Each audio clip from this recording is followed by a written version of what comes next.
Good morning and welcome to Words to Ponder.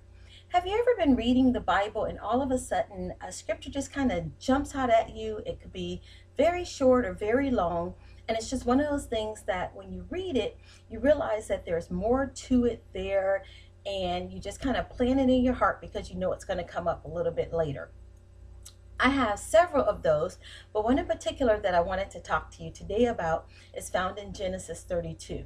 And it's a story of Jacob when he was returning to meet his brother Esau, that he sent everyone away. And we're going to talk about that in a little bit. But there was a point in which he wrestled with an angel of God. And there was a question that the angel asked him that when I first read over it, it was one of those things that just made me stop because I realized that there was more to this one question than what I was going to get on the surface. And the question that the angel asked Jacob was a simple question. And he asked him, "What is your name?" Now, that's an easy question. We oftentimes get asked that. I, like some people, go by their middle names. I answer when someone says, "What is your name?" Usually I say Denise. My first name is Florenza, as you all know, and it was the same name that my grandmother had. And it actually means one from royal descent. Well, that's the story she told me anyway. But when people ask your name, you readily give it.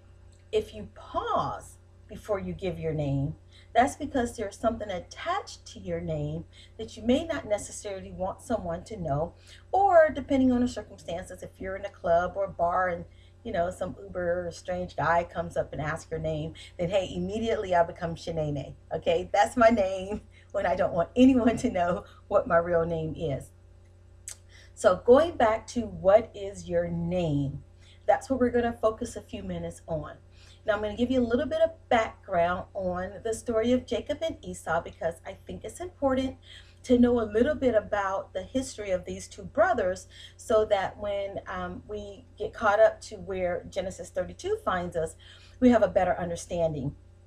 And if you've never read this story, I encourage you to go back and read it. It's an amazing story about two brothers and their lifestyles and the choices that they made and how their lives ended up. Now, Rebecca was pregnant with twins, and it was prophesied to her that the younger son would rule over the older son, which according to the customs of that day just was not the case. So just by having that prophecy probably caused Rebecca a little angst in her heart as to what was going to go on with her older son, that he would not be able to have his birthright and be the ruler of the family the way that it should have been. Now, so Rebecca's pregnant. She has two boys inside of her, and they're just constantly warring with each other. So the time comes for her to give birth, and the first child that comes out is very hairy, red hairy. So much so that she named him Esau, which actually means hairy. Now, as Esau is being born, Jacob, who's still in the womb, actually reaches out and grabs his brother's heel. Because of that, his name was Jacob, and there's two meanings to the name Jacob. One is to pull at the heel, which is what he did, but also the second meaning of his name, which is where his personality and his character traits came from, was the second meaning means deceiver. I don't know about you, but I have people in my life, relatives, friends, whatever, that when I think of their names, even though they're very special to me and I love them dearly, when I hear their name, you just kind of get that cringe, like, oh, oh, yeah, I love that person, but, okay, that was Jacob's story. His family loved him, but, I mean, he was a true representation of his name. So much so that there came a time, we're following the two brothers a little bit further ahead, that they were out in the field and Esau became hungry. Now, I can spend a lot of time going into dynamics of why he was hungry and the significance of it, but the purpose of this post is for us to talk about what is your name. So Esau is hungry. Jacob comes upon him, and Esau is saying, "Please, please, please give me something to eat before I die." Now, again, Jacob, being deceiver, being the one that always grabbed his brother by the heel, even from birth and pre-birth, said to him, "I will give you something to eat if you sell me your birthrights."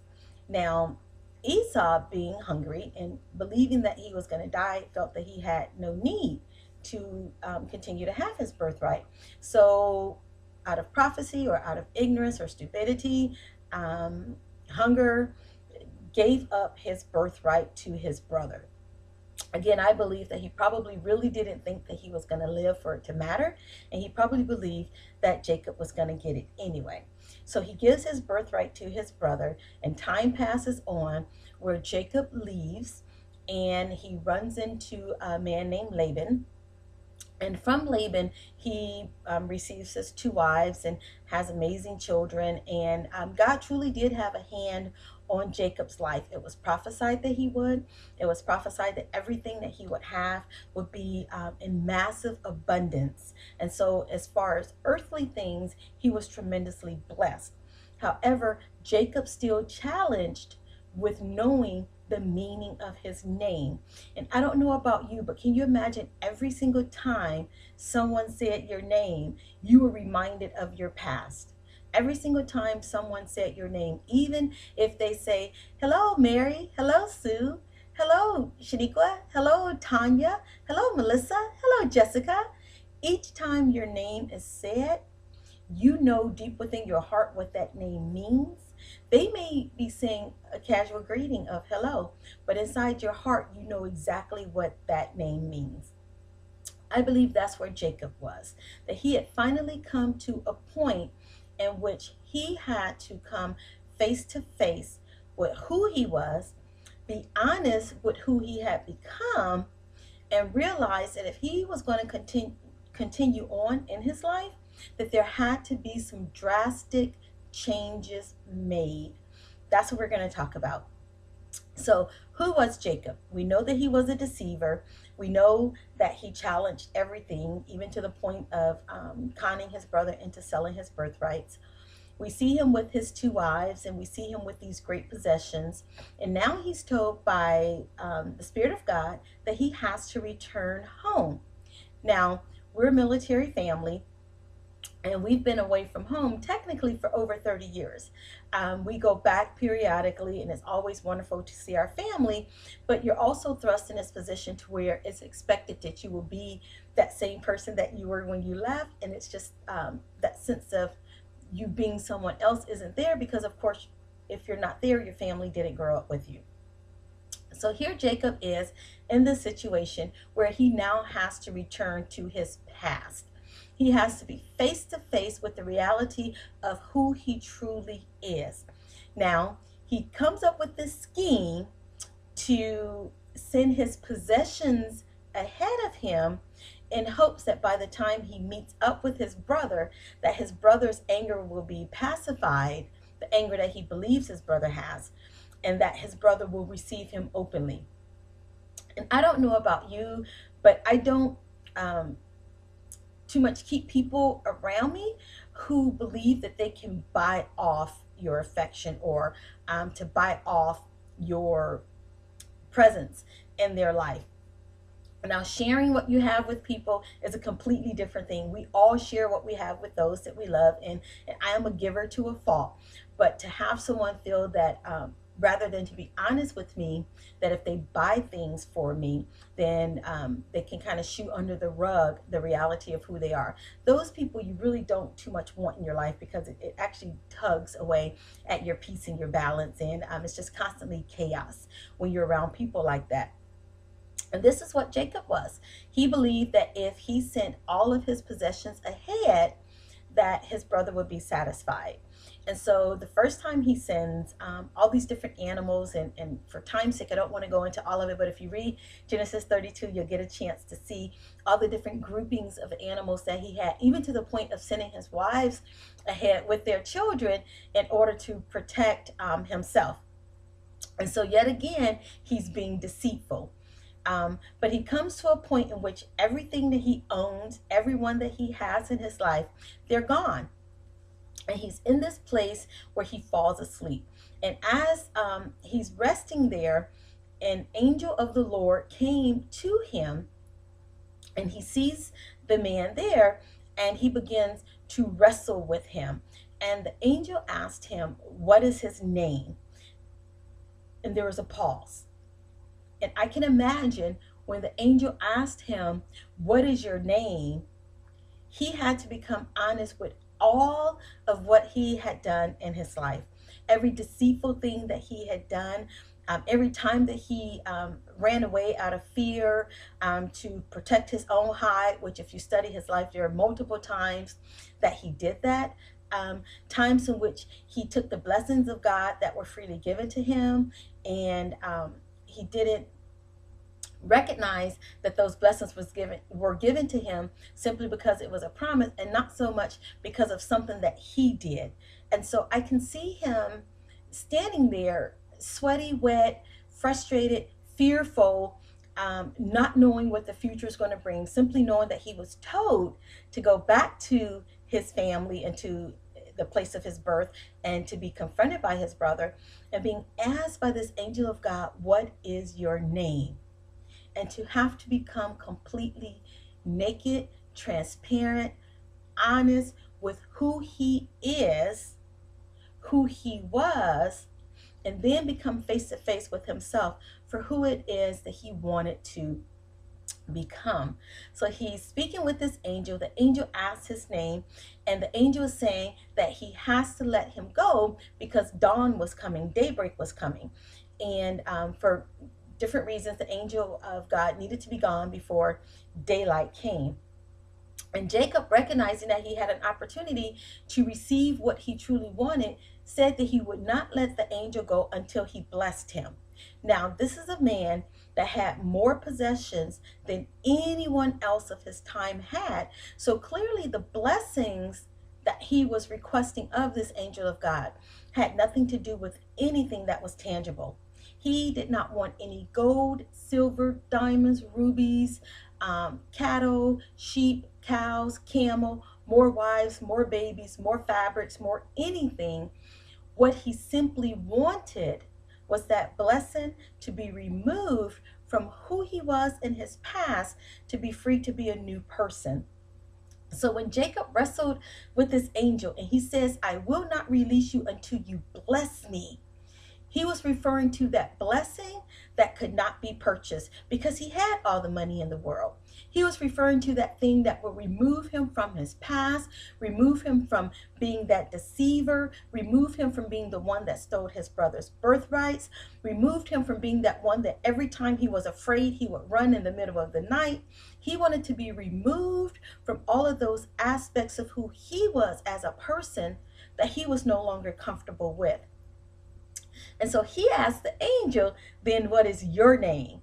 The angel didn't answer him, but what he did do was he struck Jacob in the thigh. And it says that that bone disconnected, so much so that Jacob had a new walk. And he told Jacob, because he wrestled with God, because he didn't give up, because he removed himself from everything that he possessed, and he became face to face honest with who he is, who he was, and he recognized that it was only in the power of God for him to be changed into who it is that he knew he could always be. And because he wrestled with that angel, he received that strike, if you will, to his thigh that caused him to have a new walk. And God didn't stop there. He gave Jacob a new name, and he told him that no longer will you be called Jacob, but you will be called Israel, because God had blessed him. Jacob, or should I say Israel, rose up, went in power and might and confidence and newness of life to meet up with his brother. And I could see him limping as he went, and every time he stepped down on that foot, and that pain kind of struck that hip, that he knew that it was in that struggle he received.